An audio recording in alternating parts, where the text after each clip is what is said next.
Hello everyone, welcome to this video, welcome to LLB वाला। तो guys, इस video में हम लोग बहुत ही इंपॉर्टेंट टॉपिक के ऊपर बात करने वाले हैं जो कि हमारे जुडिशियल प्रोसेस का एक बहुत ही अहम हिस्सा है, और वो है chapter 6 which talks about the processes to compel the appearance of a person in the court of law. तो बेसिकली जो हमारे डिफरेंट पर्संस होते हैं जो कि हमारे केस से रिलेटेड होते हैं, उनको कोर्ट ऑफ लॉ में अगर बुलाना है तो उनको कैसे बुलाना, उसका पूरा फेयर प्रोसीजर जो है वो इस चैप्टर में दिया गया है। ये चैप्टर उसके बारे में बात करता है, which runs from section 63 to section 93। आपको स्क्रीन के ऊपर आईपैड की स्क्रीन दिख रही होगी जहां पे मैंने इसका ब्रॉड स्ट्रक्चर बनाया हुआ है। देखिए, सबसे ऊपर लिखा हुआ है chapter 6 processes to compel appearance of person, जो कि डिवाइडेड है 4 पार्ट्स में, part A, part B, part C, part D. Summons है हमारा पार्ट ए, वारंट है हमारा part B, proclamation and attachment है हमारा part C, other rules regarding processes is part D. इस वीडियो में हम लोग पार्ट ए के बारे में बात करेंगे, समन्स के बारे में बात करेंगे। तो देखिए, अपीयरेंस करने के काफी सारे तरीके होते हैं। जो सबसे इज्जतदार तरीका होता है, जो सबसे सिंपल तरीका होता है, वो होता है समन्स भेजना। इज्जत से सामने वाले को एक रिटर्न समन्स भेजो, समन्स को पढ़ेगा,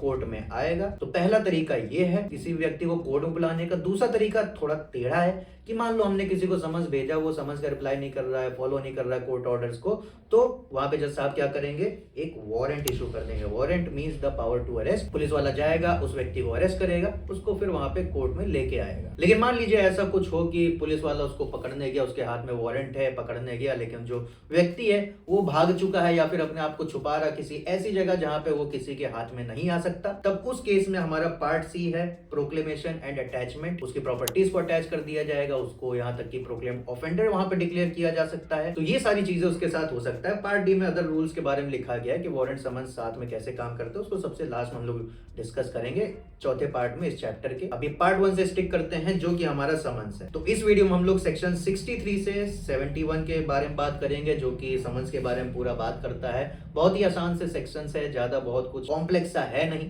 बट स्टिल मैंने इसको मतलब चैप्टर 4 पार्ट्स में डिवाइडेड है, तो मैंने सोचा वीडियोस में भी इसको 4 पार्ट में ही रखते हैं, क्योंकि सबको एक साथ कर देंगे तो काफी ज्यादा कंफ्यूजिंग हो जाएगा, बहुत ज्यादा लंबी वीडियो हो जाएगी, कॉम्प्लेक्स वीडियो हो जाएगी, तो आपको मजा भी नहीं आएगा, आप देखोगे भी नहीं। तो इसलिए पार्ट वाइज चलते हैं। पार्ट ए स्टार्ट करते हैं आज समन्स के बारे में। तो समन्स क्या है?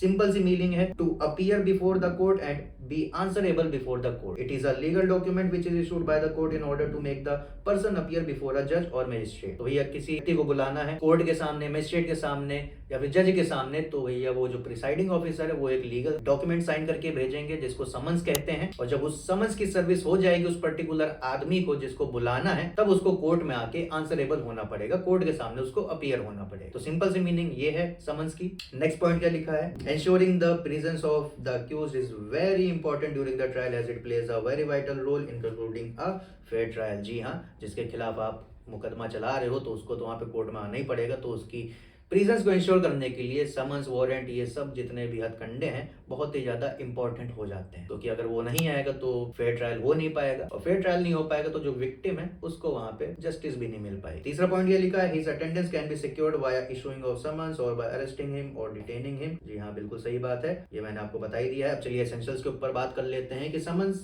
के एसेंशियल्स क्या होते हैं। पहला एसेंशियल क्या है कि it shall be in writing, हमेशा रिटन होगा। जैसा कि मैंने आपको डेफिनेशन बताया था, एक लीगल डॉक्यूमेंट, डॉक्यूमेंट तो भैया हमेशा रिटन ही होगा ना। फिर दूसरी बात इसकी क्या है, it shall be served in duplicate, हमेशा डुप्लीकेट दिया जाएगा। तीसरी चीज क्या है इसका एसेंशियल, कि it shall be signed by the presiding officer और द कोर्ट इशूइंग इट। जो भी कोर्ट वहां पे इशू कर रही है या फिर जो भी प्रिसाइडिंग ऑफिसर है जो कि इशू कर रहा है, उसका वहां पे साइन होना बहुत ज्यादा जरूरी है। और जो लास्ट एसेंशियल है बहुत ही ज्यादा इंपॉर्टेंट है, it shall bear the seal of the court. तो भैया जो पूरा डॉक्यूमेंट है समन्स का, उसके ऊपर कोर्ट की सील लगी होगी, जो कि हमको बताएगा कि जो समन्स है वो सही में ऑथेंटिक है और जेन्युइन है। कंटेंट्स क्या होंगे समन्स में? पहला होगा कि भैया जो इशूइंग कोर्ट है उसका नाम होना चाहिए। दूसरा क्या है कि जो रिसीविंग पार्टी है, जो अदर पर्सन है जिसको हम बुलाना चाह रहे हैं, उसका नाम क्या है, उसका एड्रेस क्या है, वो भी उसमें होगा। और तीसरा कंटेंट में क्या आएगा, ऑफेंस चार्ज्ड विद, जो भी व्यक्ति है उसके ऊपर कौन सा एलिगेशन है, कौन सा ऑफेंस का चार्ज लगा हुआ है, वो भी उस पर लिखा होगा। और लास्ट में फिर से seal of the court, very important. तो अगर फिजिकल डॉक्यूमेंट, फिजिकल समन्स है तो वहां पे सील ऑफ द कोर्ट होगा। अगर इलेक्ट्रॉनिक वे में अगर समन्स को सर्व किया जा रहा है तो वहां पे जो सील है उसकी इमेज वहां पे अटैच होगी, जिसको हम लोग आगे सेक्शन 63 में अभी डिस्कस करेंगे। तो ये बहुत ही बेसिक इंफॉर्मेशन है अबाउट द समन्स, को आप हमेशा ध्यान में रखिएगा। अब चलिए बेरैट के ऊपर बढ़ते हैं और section wise to section wise जानते हैं समन्स के बारे में और भी डिटेल में। तो गाइस स्क्रीन पे आपको दिख रहा होगा chapter 6 processes to compel appearance part A यहाँ से स्टार्ट होता है सेक्शन 63 जो कि मैंने आपको बताया था।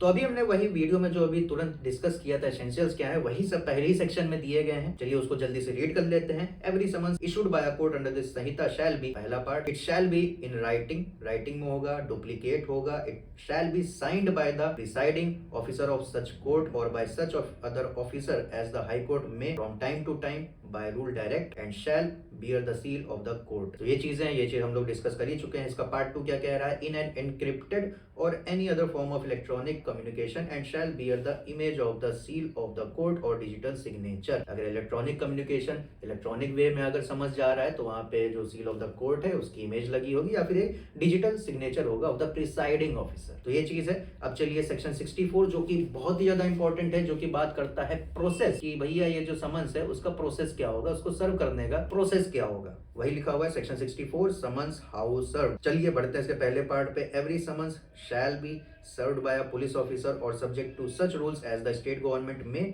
make in this behalf by an officer of the court issuing it or other public servant। कौन कौन यहाँ पे समन्स को मतलब सर्व कर सकते हैं, तो प्राइमरीली पुलिस वाले करेंगे, लेकिन अगर स्टेट गवर्नमेंट कोई रूल बना देती है तो उस हिसाब से जो प्रिसाइडिंग ऑफिसर है वो भी वहां पे सर्व कर सकते हैं या कोई अन्य पब्लिक सर्वेंट वो भी वहां पे सर्विंग कर सकते हैं। उनके लिए रूल स्टेट गवर्नमेंट बनाएगी फ्रॉम टाइम टू टाइम। अब यहाँ पे एक छोटा सा प्रोवाइजो है जो कि कहता है कि पुलिस स्टेशन और द रजिस्ट्रार जो भी होंगे कोर्ट में वो एक रजिस्टर को मेंटेन करेंगे जिसमें नाम, address, email address, phone number etcetera जितनी भी सच अदर डिटेल जो कि स्टेट गवर्नमेंट डिसाइड करेगी वो सब वहाँ पे लिखना होगा। तो प्रो सेक्शन है कुछ यहाँ पे ज्यादा खतरनाक है नहीं।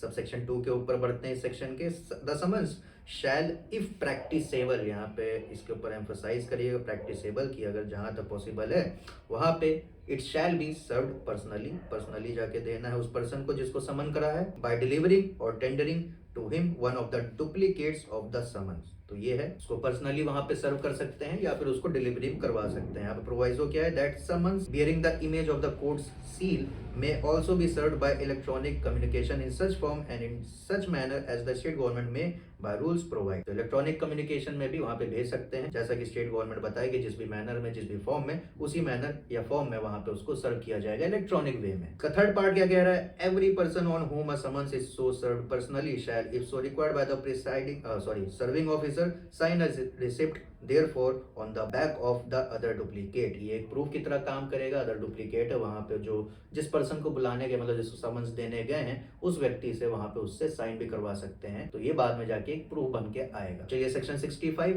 ये बेसिकली समन्स के बारे में बात करता है। हमारे artificial persons, distinct legal entity जिनको सबको बोलते हैं, कौन होते हैं वो? कंपनीज होती हैं, सोसाइटीज होती हैं, फर्म्स होती हैं, डिफरेंट एसोसिएशन ऑफ इंडिविजुअल्स होती हैं। ये सब इस सेक्शन के अंडर कवर्ड है, तो उनको भी वहां पे भी समन्स भेज सकते हैं। तो देखिए यहाँ पे पहला जो कॉन्सेप्ट है वो आपको ये समझने की जरूरत है कि जो कंपनी होती है भी कोई भी फर्म होता है वो खुद से काम नहीं करता है, बल्कि जो उनके रियल मास्टरमाइंड होते हैं, जो ऑफिशियल्स होते हैं, जो कि एग्जीक्यूटिव्स होते हैं, जो अल्टीमेट डिसीजन लेते हैं उस कंपनी के लिए और उसी एक्शन पे वो कंपनी वहां पे जाके एक्शन लेती है। तो ऐसे व्यक्ति जो होते हैं वही अल्टीमेटली रिस्पॉन्सिबल हो जाते हैं for the conduct of the company. कि भैया कंपनी कोई फिजिकल बंदा तो है नहीं, वो वैसे ही काम करेगा जैसे उसके एग्जीक्यूटिव डिसीजन लेंगे। तो यहाँ पे अकाउंटेबिलिटी भी किसकी आएगी? एग्जीक्यूटिव्स की आएगी। वही चीज इसमें हो रही है कि अगर कंपनी को किसी एसोसिएशन को वहां पे अगर समन्स भेजना है तो जो उनके अल्टीमेट रनर्स हैं उनको वहां पे समन्स भेजेंगे। वही चीज सेक्शन में लिखा गया है। पहला पार्ट देख लेते हैं। Service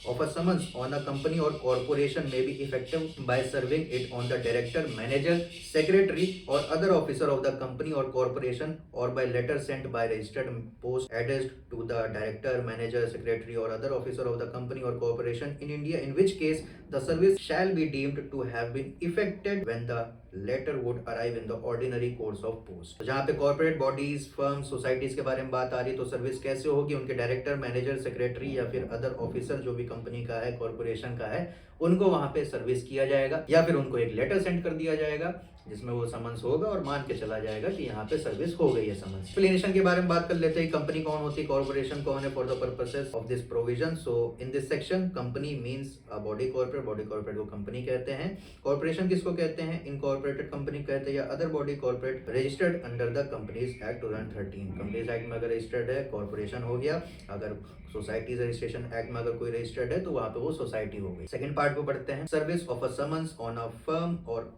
other association of individuals may be affected by serving it on any partner of such firm or association or by letter sent by registered post addressed to such partner, in which case the service shall be deemed to have been effected when the letter would arrive in the ordinary course of post. तो यहाँ पे association of individuals के बारे में बात हो रही है, फर्म्स के बारे में बात हो रही है, जहाँ पे पार्टनर्स एग्जिस्ट करते हैं। तो यहाँ पे उस फर्म या फिर एसोसिएशन ऑफ इंडिविजुअल्स के जो पार्टनर्स हैं उनको वहाँ पे भेजा जाएगा समन्स। तो वही चीज यहाँ पे लिखी गई है, कुछ बहुत ज्यादा हाईफाई है नहीं, सिंपल से हैं। अब सेक्शन 66 बहुत छोटा सा सेक्शन है लेकिन बहुत इंपॉर्टेंट है। क्यों इंपॉर्टेंट है, क्योंकि ये बात करता है कि सर्विस कैसे होगी जब वो जो पर्सन है जिसको हम लोग मतलब समझ भेजना चाहते हो मिल ही नहीं रहा है, तब उस केस में क्या करें। बिल्कुल पॉसिबल है, समझ भेजने गए जो व्यक्ति है वो गायब है, 1 महीने से कहीं गए हुए हैं, तो उस केस में क्या होगा। तो ये सेक्शन उसके बारे में बात कर रहा है। Where the person summoned can not by the exercise of due diligence be found, the summons may be served by leaving one of the duplicates for him with some adult member of his family residing with him, and the person with whom the summons is so left shall, if so required by the serving officer, sign a receipt therefore on the back of the other duplicate। Simple सी बात है, व्यक्ति नहीं मिल रहा है तो उसके घर जाएंगे सर्विंग ऑफिसर, उसके जो अदर मेंबर्स हैं फैमिली में, एडल्ट मेंबर्स, एम्फसाइज करिएगा एडल्ट मेंबर की यहाँ पे बात हो रही है, बच्चों की बात नहीं कर रही है जिनकी उम्र 18 साल के नीचे है। तो जो एडल्ट मेंबर है उसको वहाँ पे थमा देंगे वो समन्स, और सर्विंग ऑफिसर कहता है कि आपको साइन वाइन भी करना है तो उनको वहाँ पे साइन भी करना पड़ेगा और फिर मान के चला जाएगा कि यहाँ पे सर्विस हो गई है। एक्सप्लेनेशन, एक एक्सेप्शन दे रहा है कि यहाँ पे सर्वेंट है उसको मेंबर ऑफ द फैमिली नहीं माना जाएगा with in the meaning of this section. और ये जो सेक्शन 66 है इसको हम लोग एक्सटेंडेड सर्विस ऑफ समन्स भी कहते हैं, क्योंकि एक तरह से एक्सटेंशन है, वो व्यक्ति नहीं मिला तो उसके घर वाले मिल गए, तो यहाँ पे स्कोप को थोड़ा ये वाइड कर दे रहा है, तो एक्सटेंशन है, that's why it is called extended service of summons also. Section 67 procedure when service can not be effected as before provided. तो ये सेक्शन ये कह रहा है कि सेक्शन 64, 65, 66, 64 में हम लोग नॉर्मल समन्स की बात कर रहे थे, वहां से अगर काम नहीं बनता है, 65 जहाँ पे कॉर्पोरेट इन सब की बात हो रही है तो वो भी नहीं लग पा रहा है, यहाँ पे जो समन्स है वो जो व्यक्ति है नहीं मिल रहा है, उसके घर वाले भी नहीं मिल रहे, मतलब सेक्शन 66 का भी एप्लीकेशन नहीं हो पा रहा है, तो उस केस में क्या होगा। जहाँ पे 64, 65 अप्लाई नहीं हो पा रहा है, 66 अप्लाई नहीं हो पा रहा है, तो उस केस में क्या होना है, तो उसी के बारे में ये सेक्शन बात कर रहा है। Service can not by the exercise of due diligence be effected as provided in section 64, 65, 66, the serving officer shall affix one of the duplicates of the summons to some conspicuous part of the house or homestead in which the person summoned ordinarily resides। तो जहाँ पे normal तरीके से बात नहीं बन पा रही है सेक्शन 64, 65, 66 के हिसाब से, तो सर्विंग ऑफिसर क्या करेंगे, समन्स का डुप्लीकेट लेंगे, उसके घर जाएंगे या ऐसी जगह जाएंगे जहाँ पे वो ऑर्डिनरीली रहता है, तो उसके किसी कॉन्स्पिक्यूअस पार्ट पे, कॉन्स्पिक्यूअस मतलब होता है क्लियरली विजिबल, तो ऐसा पार्ट जो कि क्लियरली विजिबल है तो वहां पे उसको उसकी कॉपी को चिपका देंगे, एफिक्स कर देंगे, और उसके बाद कोर्ट इंक्वायरी करने के बाद कोर्ट को मिलता है कि यहाँ पे डिक्लेरेशन कर देना चाहिए कि समन्स हो गया है, ड्यूली सर्व्ड हो गया है, तो वहां पे ओके हो जाएगा मैटर, या फिर फ्रेश सर्विस भी वहां पे कोर्ट ऑर्डर कर सकती है अगर उसको प्रॉपर लगता है। इसको सब्स्टिट्यूटेड सर्विस ऑफ समन्स भी कहते हैं, क्योंकि एक तरह से ऑल्टरनेटिव का काम कर रहा है, तो ये चीज है। अब चलिए 68 के बारे में बात कर लेते हैं। सर्विस ऑन गवर्नमेंट सर्वेंट, सरकारी नौकर है तो उसके लिए अलग से प्रोसीजर दिया गया है, क्या दिया गया है ये सेक्शन बात करता है। पार्ट 1 क्या कह रहा है, where the person summoned is in the active service of the government, the court issuing the summons shall ordinarily send it in duplicate to the head of the office in which such person is employed, and such head shall thereupon cause the summons to be served in the manner provided by section 64 and shall return it to the court under his signature with endorsement required by that section. Simple सी बात है, government servant है तो उस case में क्या होगा, जहां पे भी वो एक्टिव सर्विस में है, जिस भी डिपार्टमेंट में, उस डिपार्टमेंट के हेड को वहां पे समन्स भेजा जाएगा। अब यहाँ पे उस हेड की वहां जिम्मेदारी बनेगी कि उसको वहां पे सर्व किया जाए। सर्व करवाने के बाद सिग्नेचर विग्नेचर करके हेड को वो जो डॉक्यूमेंट है उसको कोर्ट के पास रिटर्न करना पड़ेगा। तो सिंपल सा सेक्शन है, कुछ ज्यादा कुछ है नहीं। इसका पार्ट 2 कह रहा है कि सर सिग्नेचर जो भी करके दिया है वो एविडेंस बन के आएगा बाद में कि यहाँ पे सर्विस यहाँ पे सक्सेसफुली ओके हो गई थी। तो ये चीज है। Section 69 service of summons outside local limits.